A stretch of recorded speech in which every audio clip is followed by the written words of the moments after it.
अस्सलाम वालेकुम। कौमी असम्बली से 27वीं आइनी तरमीम को कुछ मज़ीद एडिशनल अमेंडमेंट्स के साथ आज पास कर लिया गया। अब सैनेट से वो जो इजाफी तरमीम है उसके लिए कल दोबारा से सैनेट में पेश किया जाएगा और उम्मीद यही है कि वहाँ से भी पास हो जाएगी।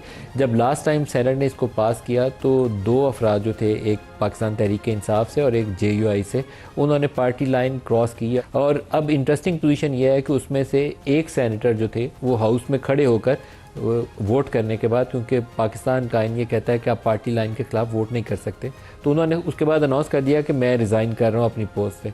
उस वक्त तो उनके जहन में ये होगा कि ये तरमीम पास हो गई, काम पूरा हो गया, अब इस्तीफ़ा दे दें। और गिलानी साहब ने कहा हम आपको दोबारा मुंतखब कर लेंगे। उनके लिए इंसेंटिव था कि आपने वोट दे दिया, आप जाएँ दोबारा मुंतखब हो जाएंगे। लेकिन अब कल शायद हो सकता है कि वो दोबारा से उसी शख्स से फिर दरख्वास्त करनी पड़े कि अभी आपका इस्तीफ़ा हमने कबूल नहीं किया, ये प्रोसेस में आप आइए और दोबारा फिर वोट डालिए और फिर इन अमेंडमेंट्स को पास करिए। तो पाकिस्तान का आइन तब्दील करने के लिए कुछ भी किया जा सकता है, पार्टी लाइन बदलाई भी जा सकती है, इस्तीफ़ा दिए हुए शख्स से वोट भी डलवाया जा सकता है। कुछ इशूज़ सामने आए थे 27वीं आइनी तरमीम से जो सेनेट ने पास की। उसमें चीफ़ जस्टिस ऑफ पाकिस्तान, उसकी हैसियत जो थी वो एक क्वेश्चन मार्क के तौर पर सामने आया था कि अब जो फेडरल कॉन्स्टिट्यूशनल कोर्ट बनने जा रही है उसके जो सरबराह होंगे वो चीफ़ जस्टिस ऑफ पाकिस्तान होंगे या सुप्रीम कोर्ट के जो चीफ़ जस्टिस हैं वो चीफ़ जस्टिस ऑफ पाकिस्तान है। तो ये बड़ा इबाम था, क्योंकि सुप्रीम कोर्ट को अगर हम सुप्रीम कहते हैं तो वो सुप्रीम ही रहनी चाहिए, लेकिन इस तरमीम के बाद वो सुप्रीम रही नहीं। सिर्फ एक वजाहत आज कर दी गई है कि दोनों अदालतों में से जो जज सीनियर मोस्ट होंगे, जो चीफ़ जस्टिस सीनियर मोस्ट होंगे, वो चीफ़ जस्टिस ऑफ पाकिस्तान कहलाएंगे। तो अभी मौजूदा जस्टिस याया अफरीदी सीनियर मोस्ट हैं, तो वो जब तक वो इन ऑफिस मौजूद हैं वही चीफ़ जस्टिस ऑफ पाकिस्तान रहेंगे। इसी तरह की कुछ मज़ीद शिकें हैं जिसका इजाफा किया गया। अब इस चीज़ को दोबारा सैनेट से पास करना पड़ेगा तो वो प्रोसेस जो है मुकम्मल हो जाएगा।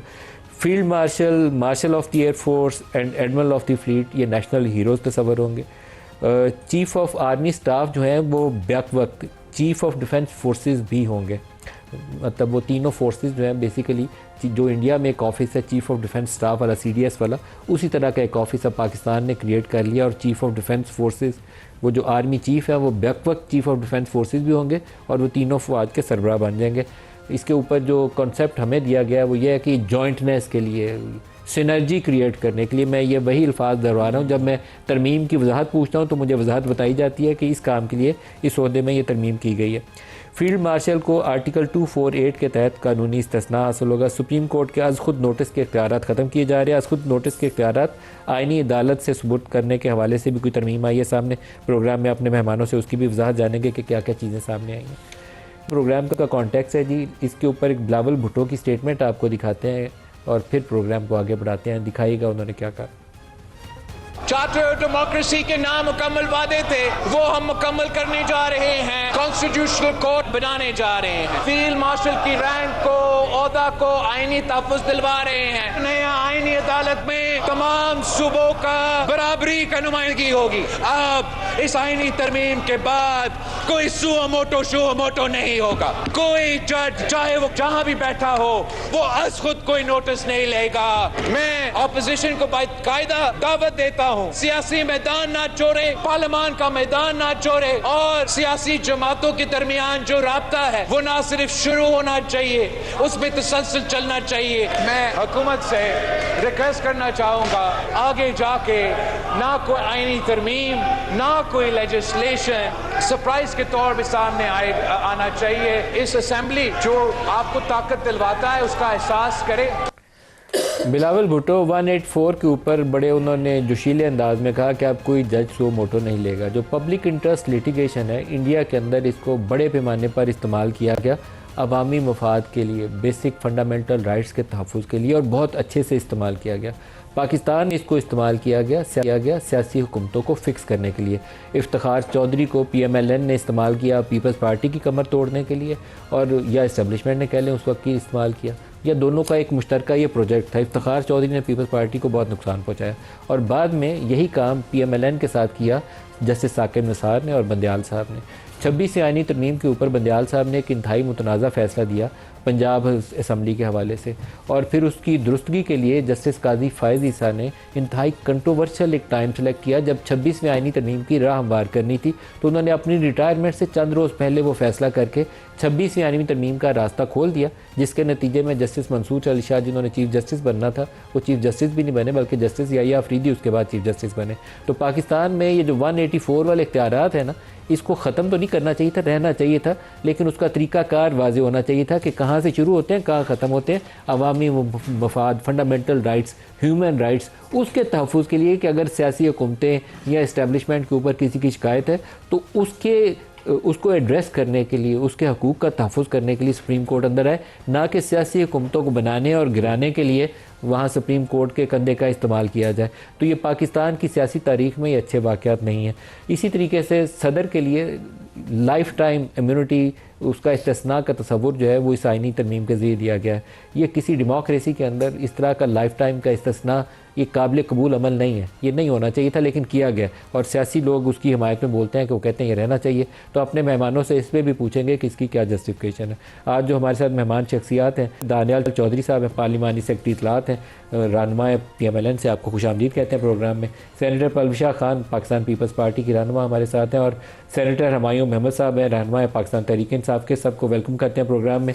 दानियाल चौधरी साहब, क्या बिगेस्ट अचीवमेंट है 27वीं तरमीम की, आइनी अदालत या फील्ड मार्शल के ओहदे को जो इजाफी इख्तियारात दिए गए, चीफ ऑफ डिफेंस फोर्सेस का जो ओहदा आपने नया मुतारफ़ करवाया? थैंक यू जी नदीम साहब for having me on the show. देखें, आप अगर इसकी बात करें तो मैं टोटलिटी के ऊपर बात करूंगा, और जो इसका स्पिरिट है वो ये है कि जमहूरियत मजबूत हो, पार्लियामान मजबूत हो, और पार्लियामान मजबूत हो और साथ ही आपके डिफेंसेस और आपके जो पूरा सेटअप है ये मजबूत हो।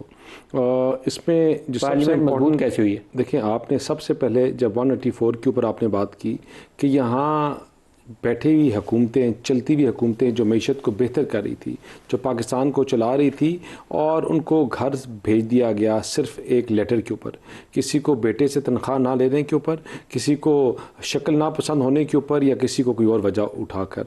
यहाँ सुमो मोटो एक्शंस जो हैं वो इन चीज़ों के ऊपर लिए गए कि जिस चीज़ को आपने पॉलिटिकली विक्टिमाइज़ करना था कि मैं आप बड़े लीडर्स की बात छोड़ दें, आपने मेंबर प्रोविंशियल असेंबली के लोगों को भी डिस्क्वालीफाई किया इन चीज़ों के ऊपर, and there is a list of those people. देखें, आज जो सबसे जो इम्पोर्टेंट चीज़ है वो हुई है कि जो सुप्रीम कोर्ट में आइनी बेंचेस की, आइनी कोर्ट की बात हुई है। मैं अपने जितनी भी एज अ लीगल प्रैक्टिशनर मैं ये बात करता हूँ कि जो आइनी केसेस हैं उनका जो टोटल अगर आप परसेंटेज देखें तो 8% से ज़्यादा नहीं है, लेकिन वो आपके अवाम का या कोर्ट्स का 92% ऑफ द केसेस हैं वो डिलेड और बैकलॉग में थे, क्योंकि ये 8% केसेस जो हैं ये आपका 2-2, 3-3 महीने लेते थे, और आपके सिविल, और क्योंकि यही जजेस थे, यही बेंचेस थे, और उसमें बैकलॉग इतना था कि 20-22 साल का बैकलॉग है कि मेरे दादा ने केस किया तो शायद आज पूरी एक जनरेशन ख़त्म होगी और आज उनका पोता उन केसेस को देख रहा है। ये जो 92% केसेस थे ये अवाम की आवाज़ बनकर ये आइनी कोर्ट्स सामने आए हैं। जो 92% केसेस हैं वो अलग चलेंगे, और ये 8% अलग चलेंगे जिनको आइनी बेंचेस, आइनी कोर्ट्स कहा जाएगा, उस पर चलाएंगे। दूसरा, ट्रांसफ़र एंड पोस्टिंग वाली चीज़ आपके सामने है। दुनिया में महज़ब तरीन माशरों में आपके जर्मनी की बात कर लें, जापान की बात कर लें, फ़्रांस की बात कर लें, जहाँ लामहदूद टाइम के लिए कोई जुडिशल पोस्टिंग नहीं होती।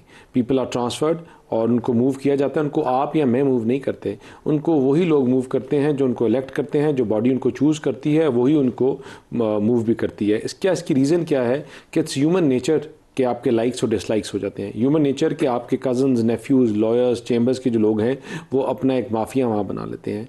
तो जब रोटेशन होगी, मतलब mafia as in like you make your own gang, you make your own group. See people from my chamber, gang के अल्फाज आप इस्तेमाल कर रहे हैं। By mafia I mean like a gang of people, not like in a negative way, but you it's human nature.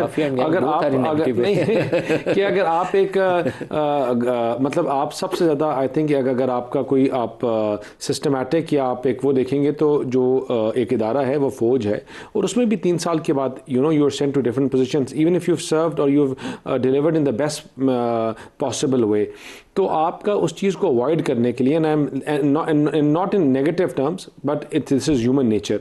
फिर इसी तरह आप देखें जो आज हमारा कल कचहरी में धमाका हुआ, उसके ऊपर बड़ा अनफॉर्चुनेट हमारे बच्चे, हमारे लोग शहीद हुए, लेकिन ये हमारी उस चीज़ की एक याद दहानी कराता है कि पाकिस्तान के जो दुश्मन हैं वो पाकिस्तान के पीछे हाथ धोकर पड़े हुए हैं। वो क्रॉस बॉर्डर टेररिज्म हो, वो हिंदुज़म हो, वो जो इनका एक नहीं, मैं एक चीज़ बताता हूँ, जो आपका पहले इंडिया के साथ हमारी जंग हुई जिसमें हमने उनके साथ जहाज़ गिराए, आपकी जो आपकी कोऑर्डिनेशन है डिपार्टमेंट्स के साथ, इदारों के साथ, पहले सिर्फ 3 किस्म की जंगें थी, पानी, आसमान और ज़मीन। Now the warfare has changed.